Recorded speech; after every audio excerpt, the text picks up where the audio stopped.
Hey, thank you guys for coming in again. Yet another week and kicking with us. This is Lite Talk, Season 2, Episode 3.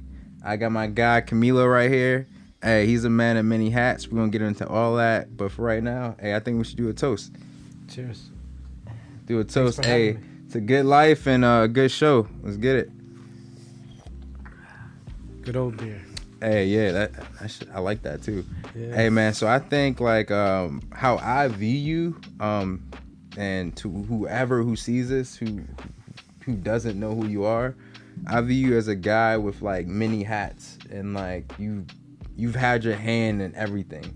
You know what I mean? So like just tell everybody like how you started, where you came from, and yeah, man, just tell everybody about your backstory. Yeah, man. So thank you for having me, Mark. Yeah, of course. I just want to talk about my background. So I first got into like the juice industry, totally different from the fashion industry, and I don't know, man. I thought it was a market that was needed to be touched in the area, so I went after it. Signed a long-term lease, but I had no idea what I was doing, man. I thought I knew everything. I thought I knew how to run the business, but I had no idea how to actually build a store. You need to know how to build a store. You need to have all these blueprints approved by all these counties, but I had no idea what I was doing, man. I was a young kid. I got a loan from the Maryland Casino Investment Fund, and I thought, let's do it. You know what? Let's sign the long-term lease. Let's build a store, and let's do it. Didn't work out. But I believe in God, and I believe that everything happens for a reason. That did not work out, so it led me to go to the fashion industry. I went to Hong Kong hoping to start a leather good company, but when I got to Hong Kong, I wasn't into the leather goods. I was like, yeah, do I really want to open up a wallet store, a leather goods store? Nah, man. I like fashion. I like dressing nice, but I didn't know anything about suits. I didn't know anything about custom garments. I had no idea how that worked. I heard about the word bespoke, but I really had no idea. So luckily I met a guy out there, W.W. Chan and Sons. I was able to do an apprenticeship. So through that apprenticeship, I learned, started at the bottom, learned how to cut, worked my way up, and here we are. We started MILÓ Dress, and I'm very proud of it. Unlike Brook Brothers or any other companies, we're very personal with our clientele. Like, I want to know your backstory. How'd you meet your fiance? Why are you getting a tuxedo that's custom made? Why do you want images inside of your suits? You know, there's a purpose for everything. Oh, this was our first date. I want the images to show that when we get married. The wedding photographer will love that. But it's just something that I really like, and I kind of want to create a generational business where my daughter, if I have sons one day, hope to God, that they could kind of keep it going, you know, build relationships with the clientele, have them coming into the office, have a drink, you know, share those good moments and those special moments, the weddings, you know, it's big moments. So with all that like in front of you, right? I kind of want to dive back into like who you are, you know what I mean? Like what makes you keep pushing forward, keep trying new things, different ventures, different endeavors. Like what's that thing? Like were you always like kind of born with it, or was it like something that you just developed from getting your first taste of something that like you like to do? Right. So at first, getting sales was so hard. You have no portfolio. You're just a nobody in the fashion industry. Everybody's like, oh, you do suits? Show me what you've done. You don't have anything to show. So I had to find a way to get clientele, and I wanted to keep showcasing different techniques that we specialize in. Functioning sleeve buttons, monogramming on our shirt cuffs. I just had to keep growing the business somehow. So what motivated me was just to have a portfolio in the beginning. I just wanted to get as many different clients that look completely different. Yeah. White, African American, Indian, all different types of lives. You know, everybody has different figures, different sizes, and I just wanted to showcase that. Look, you might think, oh, I'm a big guy. I can't get that custom suit, but I mean, we were able to make you something for you that you felt comfortable in and that you were very proud in. If you're proud in it, that's how we get the word of mouth. Word of mouth is big. So what's the name of that like profession? We call it bespoke tailor. Bespoke tailor? Bespoke, yes. 100% bespoke. Okay. And in that profession, like, have you learned, like, from your years of doing it, have you learned like anything, like a life lesson, or like have you like what was your biggest what has been your biggest takeaway from doing that? So the biggest takeaway that I've ever gotten from this was confidence, man. I wasn't a confident guy, but I mean, I had to meet, for example, some celebrities to make some garments for. I was hanging out in Los Angeles with guys like Michael Blackson, Oscar de la Hoya, Timothy De La Ghetto. So Yeah. guys like me, we don't hang out with those guys. So it was really cool that through all these connections, I was able to meet guys like that, and we're having conversations. To the average guy looking in the East Coast, it's like, wow, you're in LA hanging out with these cool guys. But once you're able to kind of get to know these guys, you're like, wow, these guys are really normal people. They're just regular guys like us. They just do something cool for a living, right? I guess in our eyes, it's cool. You might think some guys might think a truck driver's job is cool. Hey, good for him. We're all trying to make a living out here. Right. But, in my opinion, yeah, those guys are actors. They hang out with celebrities all day. They're cool people. So the fact that I was able to hang out with guys like that really helped my confidence, man. Like, I feel like I make great clothing. And based on Yelp, for example, we're the #1 suit store in Montgomery County. Hey, So, let's do a fucking toast to that. hell yeah, dude. Yeah, how about that? Let's do a toast to that. Cheers. So you said it helped your confidence. So Yeah. some people, when I feel like a good majority of people, when they work with somebody who is like deemed to be important or of like high recognition, they get like an ego boost, and it kind of hurts them. So do you feel like when you work with those people, did it like drive you more, or did it did it go to your head too much to where you kind of like didn't do the same quality? No, when you got there? definitely. I understand what you're saying. Like, Yeah. oh, you made a special made suit for this guy because he's famous. But then the average guy that's coming into the office, you're just gonna do average work. No, we make a living from this, so we respect people spending big money on us. That, we're gonna do everything we can to make them happy. And word of mouth is what got us to where we are today, because we started out as like everybody else, nobodies. We were nothing. I had no portfolio, I was a nobody in this industry. So now it's kind of cool that people are like, even in LA know us, Seattle, people in New York hear about us. So I think it's cool, and you have to respect people. People don't learn respect. I learned respect very young. You just have to respect people. Who cares what he looks like? He's coming in. He didn't have to come into me. He could have went to Beep, Suit Supply, Indochino. There's competitors out there, man. You go anywhere you want, but you came to me. Like, that's respect. You didn't have to come into those doors, but you did. So I'm going to do everything I can to make sure you're walking out with a garment that you love. Because a lot of these bespoke guys make suits based on what they think is what's in, right?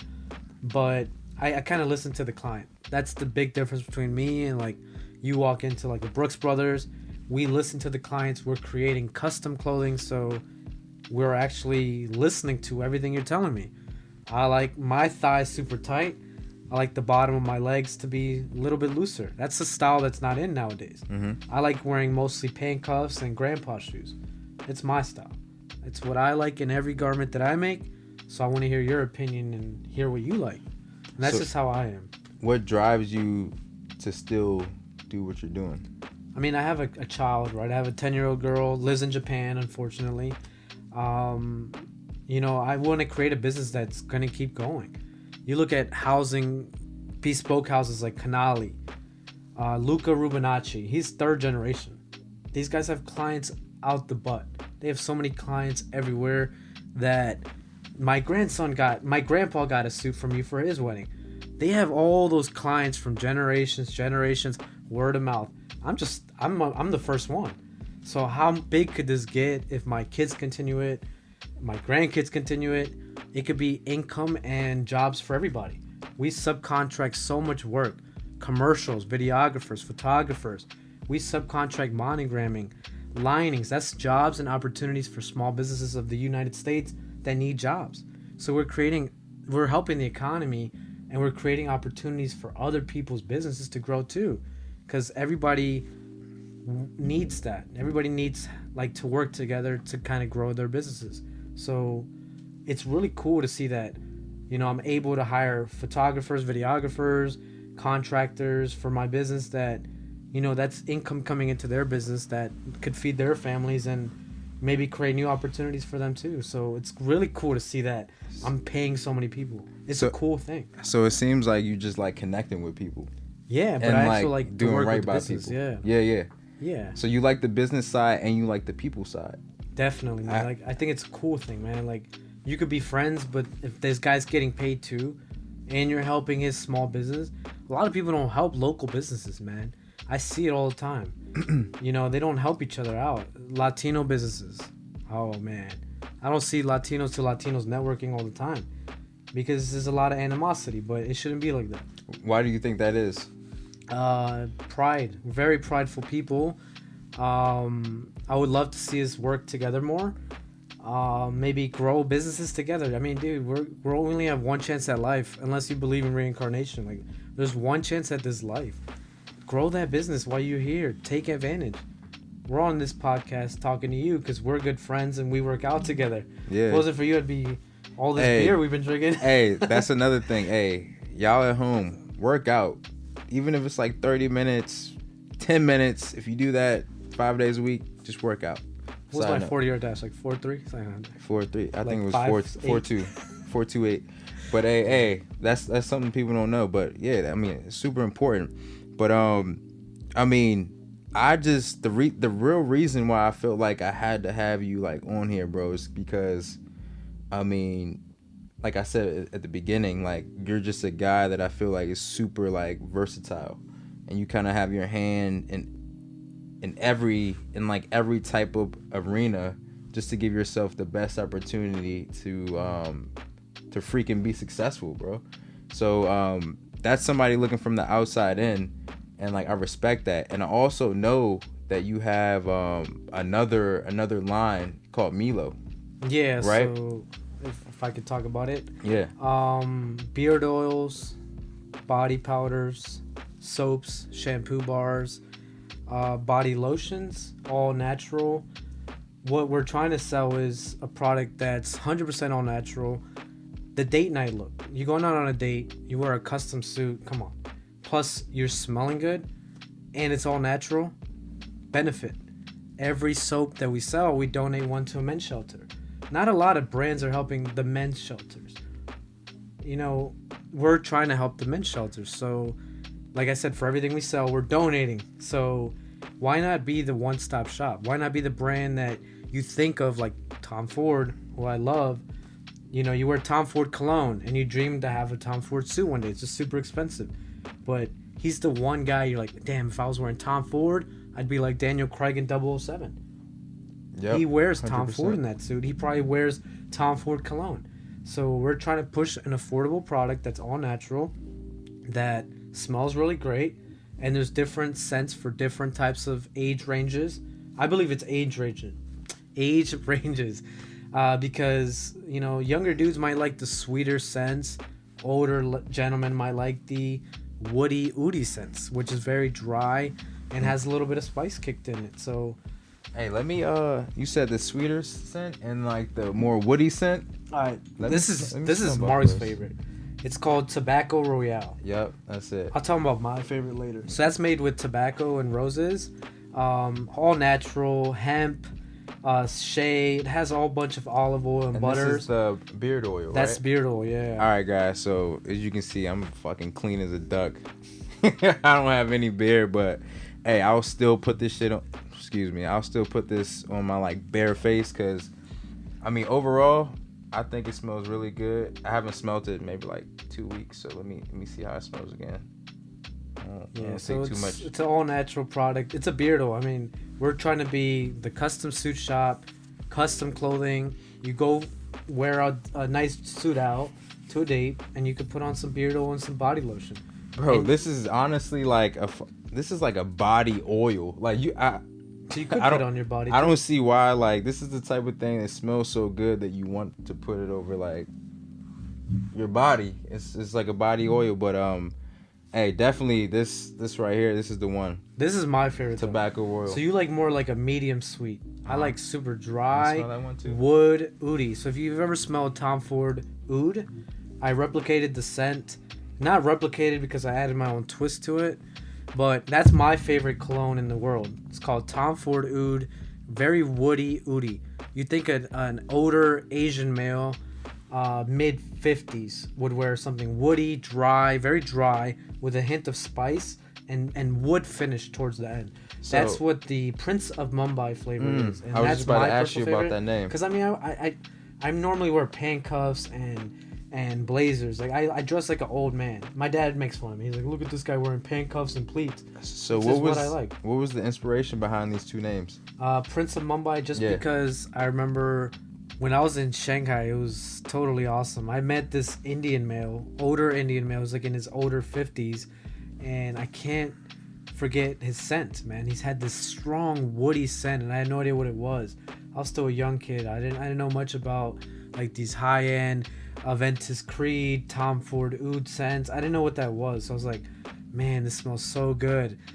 Finally, I looked it up. I just kept looking up woody scent, woody scent, woody scent, till I found the Tom Ford Oud scent. That's probably what it was. It's like a $300 bottle, man. I was like, man. But he smelled so good, man. I was like, if I smelled like that, I'd pick up some chicks. That's Hey. what I was saying. When I was younger, you know what I mean? I'm an old guy now.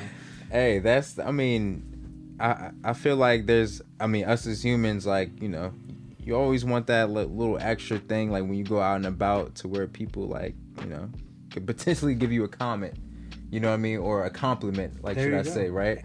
So that's like when I grew up, my dad always used to say, look good, smell good. And I think like all of your products, as soon as these are available for purchase, man, like I really think you got something special, because the smells that you have are like any other. I feel like I get like this euphoric type of sensation when I smell them. Like it reminds me of so many different things, but like nothing at the same time, if that makes sense. But I just know it smells amazing.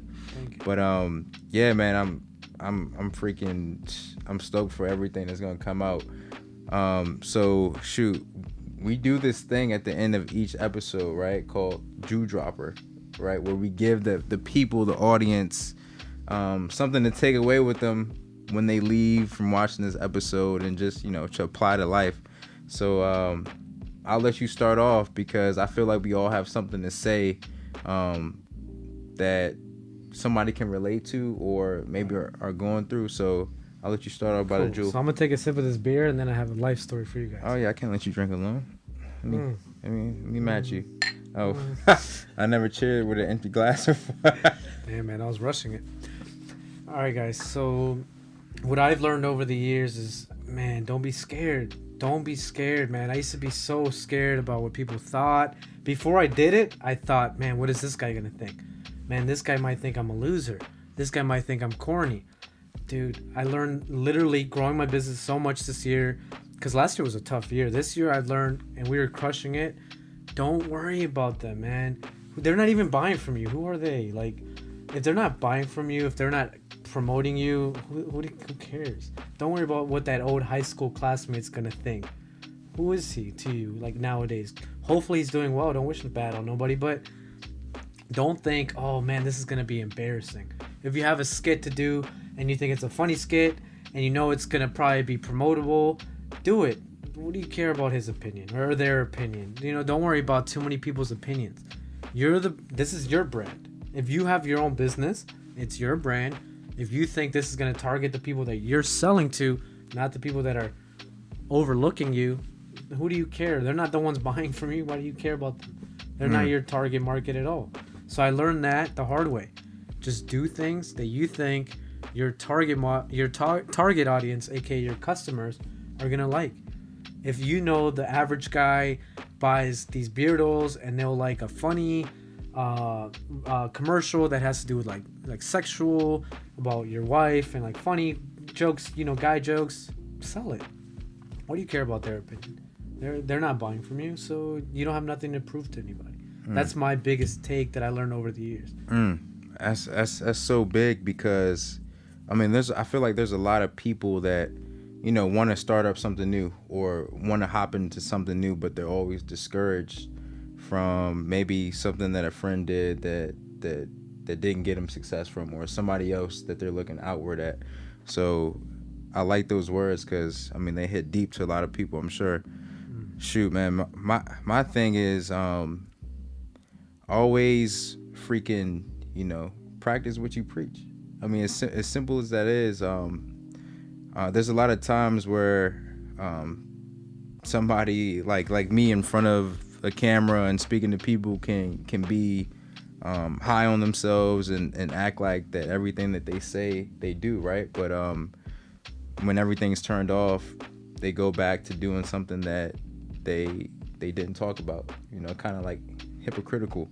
So I would say always be a part or always be down on the words that you speak because I mean they carry value. The older I get, I realize that your words have meaning, and to a person that first meets you, all you have is your words. They don't know you from anything in the past, so they're not your friend, they're not your family. So whatever you say to them, you better mean it, and you better follow through, and you better do, because that may be the last encounter with them, and you may burn a bridge just from what you say or do. So definitely always follow up on the stuff that you say, and mean what you say, and do what you do, as they say.